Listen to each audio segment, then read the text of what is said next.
ಅರೆ ಕಡಿಮೆ ಹಾಕು ಆದ್ರೆ ಅಸಲಿ ಹಾಕು. MDH ಕಾಶ್ಮೀರಿ ಕೆಂಪು ಮೆಣಸಿನ ಪೌಡರ್. MDH. ಇನ್ನು RCB ಸೆಲೆಬ್ರೇಷನ್ ವೇಳೆ 21 ವರ್ಷದ ಭೂಮಿಕ್ ಕೂಡ ಸಾವನ್ನಪ್ಪಿದ್ದಾರೆ. ಬಾಗಲಗುಂಟೆಯ ಹಾವನೂರು ಬಡಾವಣೆಯ ಭೂಮಿಕ್ ಶವಾಗಾರದ ಬಳಿ ತೆರಳಿರುವ ಕುಟುಂಬಸ್ಥರು. ಲಕ್ಷ್ಮಣ್ ಅಶ್ವಿನ್ ದಂಪತಿಗೆ ಇದ್ದಂತಹ ಒಬ್ಬನೇ ಮಗ, ಈತನು ಕೂಡ ಒಬ್ಬನೇ ಮಗ. ಪೀಣ್ಯದಲ್ಲಿ ಭೂಮಿಕ್ ಇಂಡಸ್ಟ್ರೀಸ್ ನಡೆಸ್ತಾ ಇದ್ದಂತಹ ಲಕ್ಷ್ಮಣ್ ಒಬ್ಬನೇ ಮಗನನ್ನ ಮುದ್ದಾಗಿ ಬೆಳೆಸಿದಂತಹ ಕುಟುಂಬ. ಮಗನ ಹೆಸರನ್ನೇ ಇಂಡಸ್ಟ್ರಿ ಕೂಡ ಇಟ್ಟಿರ್ತಾರೆ. ಬೀದಿ ನಾಯಿಗಳನ್ನ ಪ್ರೀತಿಯಿಂದ ನೋಡ್ಕೊಳ್ತಾ ಇದ್ದಂತಹ ಭೂಮಿಕ್ ಮನೆಗೆ ಮಾಹಿತಿ ನೀಡದೆ ಭೂಮಿಕ ಹೋಗಿದ್ದಾನೆ ಕ್ರಿಕೆಟ್ ನೋಡೋದಕ್ಕೆ, ಅಂದ್ರೆ ಇವತ್ತಿನ ಇವೆಂಟ್ ಅನ್ನ ನೋಡೋದಕ್ಕೆ. ಘಟನೆ ತಿಳಿದು ಬಡಾವಣೆ ನಿವಾಸಿಗಳಲ್ಲೇ ದುಃಖ ಇದೆ. ಇಡೀ ಬಡಾವಣೆಯ ನಿವಾಸಿಗಳೇ ಆತನನ್ನ ಪ್ರೀತಿಯಿಂದ ನೋಡ್ಕೊಳ್ತಾ ಇದ್ರು. ಅಲ್ಲಿರುವಂತಹ ಬೀದಿ ನಾಯಿಗಳನ್ನು ಕೂಡ ಆತ ತುಂಬಾ ಪ್ರೀತಿಯಿಂದ ನೋಡ್ಕೊಳ್ತಾ ಇದ್ದ. ಅವುಗಳಿಗೆ ಊಟ ಹಾಕುವಂಥದ್ದೆಲ್ಲ ಮಾಡ್ತಾ ಇದ್ದ ಅಂತ ಬಡಾವಣೆಯ ನಿವಾಸಿಗಳು ತಮ್ಮ ಅಳಲನ್ನ ತೋಡ್ಕೊಂಡಿರುವಂಥದ್ದು. 21 ವರ್ಷದ ಭೂಮಿಕ್ ಬಾಗಲಗುಂಟೆಯ ಹಾವನೂರು ಬಡಾವಣೆಯ ನಿವಾಸಿ.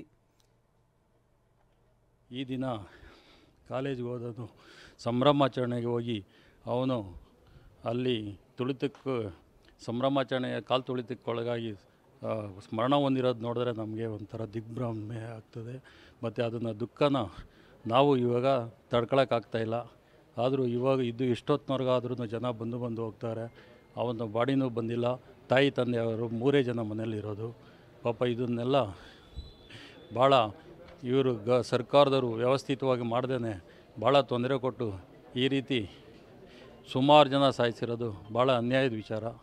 ಭೂಮಿಕ್ಕು ತುಂಬ ಒಳ್ಳೆ ಹುಡುಗ, ಇಂಜಿನಿಯರಿಂಗ್ ವ್ಯಾಸಂಗ ಮಾಡ್ತಾ ಇದ್ದಂಥ ಹುಡುಗ. ಈ ರಸ್ತೆಯಲ್ಲಿ ಕೂಡ ಅವನಿಗೆ ಮನುಷ್ಯರ ಮಾತ್ರ ಅಲ್ಲ, ಪ್ರಾಣಿಗಳು ಅಂದ್ರೂ ಅಷ್ಟು ಇಷ್ಟ. ಯಾಕೆಂದರೆ ಈ ಎಲ್ಲ ಬೀದಿ ನಾಯಿಗಳಿಗೆ ಏನಾದರೂ ಒಂಚೂರು ತೊಂದರೆ ಆಗಿದೆ ಅಂದ್ರೂ ಅವನು ಅದನ್ನು ಸರಿ ಮಾಡೋವರೆಗೂ ಕಾಯ್ತಾ ಇದ್ದಂಥ ಅಷ್ಟು ಸೂಕ್ಷ್ಮ ವ್ಯಕ್ತಿತ್ವ ಇದ್ದಂಥ ಹುಡುಗ. ತುಂಬ ಎಲ್ಲರ ಹತ್ರನೂ ಪ್ರೀತಿ ವಾತ್ಸಲ್ಯದಲ್ಲಿದ್ದಂಥ ಹುಡುಗ.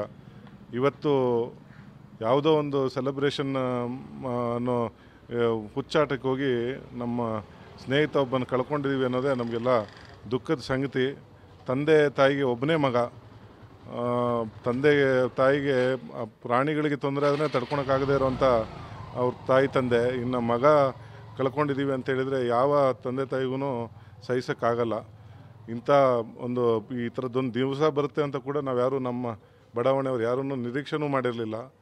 ಅಂಥದ್ರಲ್ಲಿ ಈ ಥರದ್ದೊಂದು ಯಾವುದೋ ದುರ್ಘಟನೆ ನಡೆದಿದೆ. ಇಷ್ಟು ಘಟನೆಗೆ ಇಷ್ಟೊಂದು ದೊಡ್ಡ ಒಂದು ಕಾರ್ಯಕ್ರಮ ಮಾಡ್ತಾರೆ ಅಂದರೆ ಸರ್ಕಾರ ಒಂದು ಚೂರಾದರೂ ಎಚ್ಚೆತ್ತುಕೊಂಡು ಅದಕ್ಕೆ ಬೇಕಾಗಿರುವಂಥ ವ್ಯವಸ್ಥೆಯನ್ನು ಮಾಡಿ ಕಾರ್ಯಕ್ರಮ ಮಾಡಿದರೆ ತುಂಬ ಸಂತೋಷ ಆಗ್ತಿತ್ತು. ಇನ್ನು ಬಾಳಿ ಬದುಕಬೇಕಾಗಿರುವಂಥ ಇಷ್ಟು ಚಿಕ್ಕ ಪ್ರಾಯದ ಹುಡುಗರು ಹುಡುಗ ಒಬ್ಬ ತೀರೋಗಿದ್ದಾನೆ ಅಂತ ಹೇಳಿದರೆ ನಮ್ಗೆ ಯಾರಿಗೂ ಊಹಿಸ್ಕೊಳ್ಳೋಕ್ಕೂ ಸಾಧ್ಯ ಆಗ್ತಿಲ್ಲ. ಸೊ ಯಾವುದೋ ಈ ಸಂತೋಷನ ಈ RCB ಗೆದ್ದಿದ್ದೆ ಸಂತೋಷನ ಆಚರಣೆ ಮಾಡಬೇಕು ಅಂತ ನಿನ್ನೆ ನೈಟು ಕೂಡ 12 ಗಂಟೆಯಿಂದ 1:30-2 ಗಂಟೆ ತನಕ ಎಂಜಾಯ್ ಮಾಡ್ಕೊಂಡಿದ್ದ ಹುಡುಗ ಇವತ್ತು ಬೆಳಿಗ್ಗೆ RCB ಸೆಲೆಬ್ರೇಷನ್ನ ಸರ್ಕಾರದವರು ವ್ಯವಸ್ಥೆ ಇಲ್ಲದೆ ಮಾಡಿರೋ ಕಾರಣ ಇವತ್ತು ಅಮಾಯಕ ಜೀವಗಳು ಬಲಿಯಾಗಿದೆ. ಅದಕ್ಕೆ ನಮ್ಮ ಸ್ನೇಹಿತನ ಮಗ ಇವತ್ತು ತೀರು ಹೋಗಿರೋದು ನಮಗೆ ತುಂಬ ದುಃಖ ತರೋಂಥ ವಿಚಾರ. ಈ ಸರ್ಕಾರ ಇಂಥ ಒಂದು ಸಂಭ್ರಮಾಚರಣೆನ ಒಂದು ವ್ಯವಸ್ಥಿತವಾಗಿ ಮಾಡ್ಬೋದಾಗಿತ್ತು. ಸೊ ಅಮಾಯಕ ಅವ್ರು ಏನೋ ಲಾಭ ಮಾಡ್ಕೊಳ್ಳೋ ಉದ್ದೇಶದಿಂದ ಜನನಲ್ಲಿ ಬರೋಕ್ಕೆ ಅವರೇ ಎಲ್ಲ ಸಂಭ್ರಮಾಚರಣೆ ಮಾಡಬೇಕು ಅಂತ ಹೇಳಿ ಪಾಪದ ಅಮಾಯಕರ ಮಕ್ಕಳನ್ನು ಬಲಿ ತಗೊಳ್ತಾ ಇದ್ದಾರೆ. ಇದು ತುಂಬ ದುಃಖದ ವಿಚಾರ.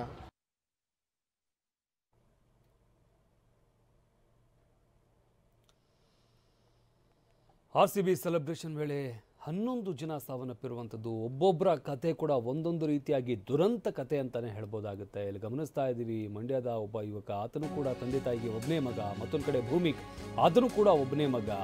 MDH ನ ಕಿಚನ್ ಕಿಂಗ್ ಕಿಚನ್ ಅಲ್ಲಿದ್ರೆ ನಾವು ಎಲ್ಲವನ್ನು ಮಾಡಬಹುದು. ಬೆಂಗನ್ ಕ ಬರ್ತಾ, ಆಲೂ ಗೋಬಿ, ಭಿಂಡಿ ಮಸಾಲಾ, ಇನ್ನೂ ಬಹಳಷ್ಟು. MDH